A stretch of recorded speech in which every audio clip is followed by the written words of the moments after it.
We like to call the house the Strata House because it reflects something coming out of the ground and transforming through the ages.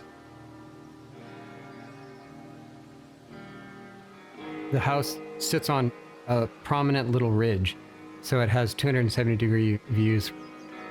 There was a 1960s white modernist house by a prominent Canadian architect named John B. Parkin. It was a bit tired, but it had this pavilion space.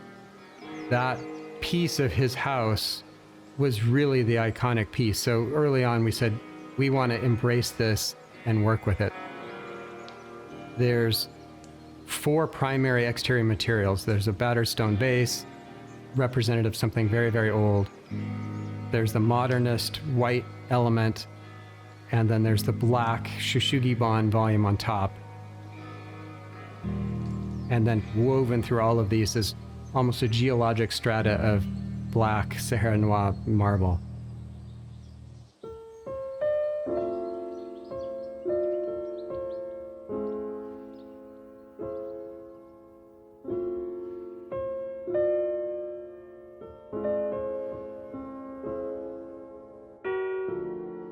The interior narrative that drove us is the client's fascination with Mad Men and the kind of groovy 60s and early 70s vibe.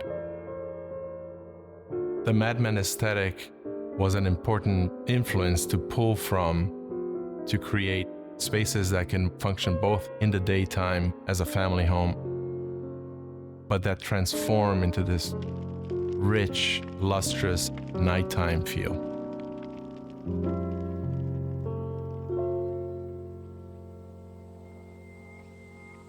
It's a multifaceted place to live. Many different personalities contained within it.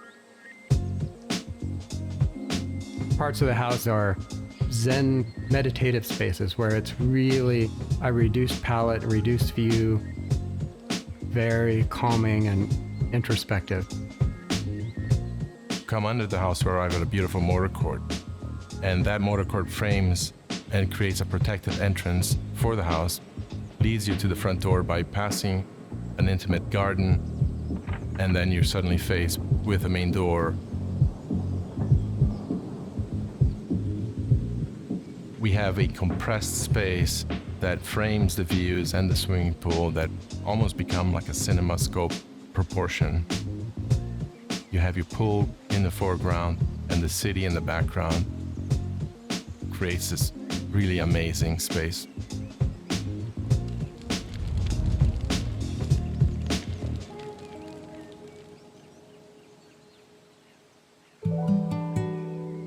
The breakfast room is on the east side of the house, so it wakes up with a lot of morning light and feels very energetic and warm and lively.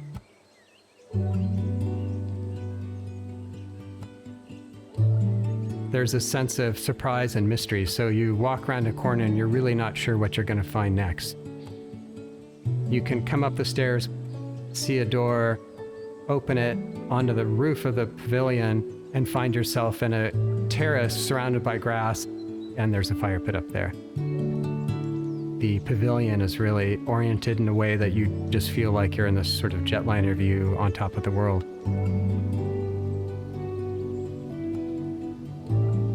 It's really exciting to see how the house changes as the sun moves about. The shadows graze the different hallways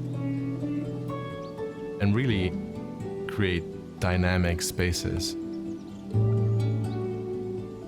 Sahara Noir marble has these beautiful gold veins. We weave this gold with brasses and other colors through the house, which give you hints of the strata that are here.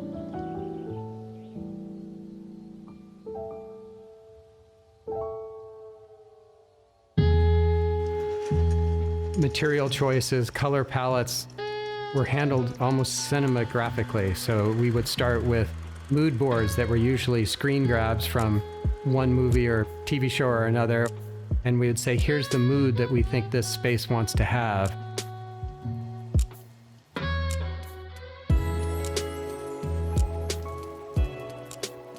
Something that we really hadn't done before but was a lot of fun was this very glamorous bar.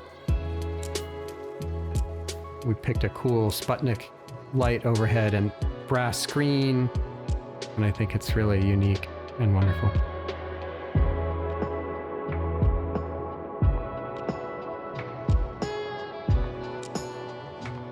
It was an exciting process of experimentation, layering materials for each room that could be slightly different from each other, but still cohesive as a whole.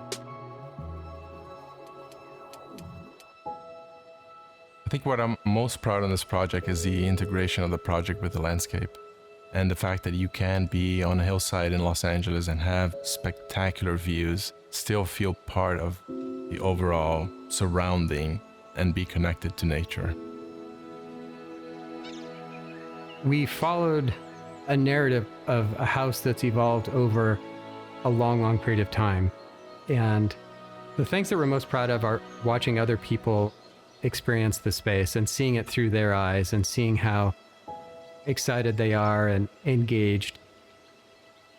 That makes us ecstatic.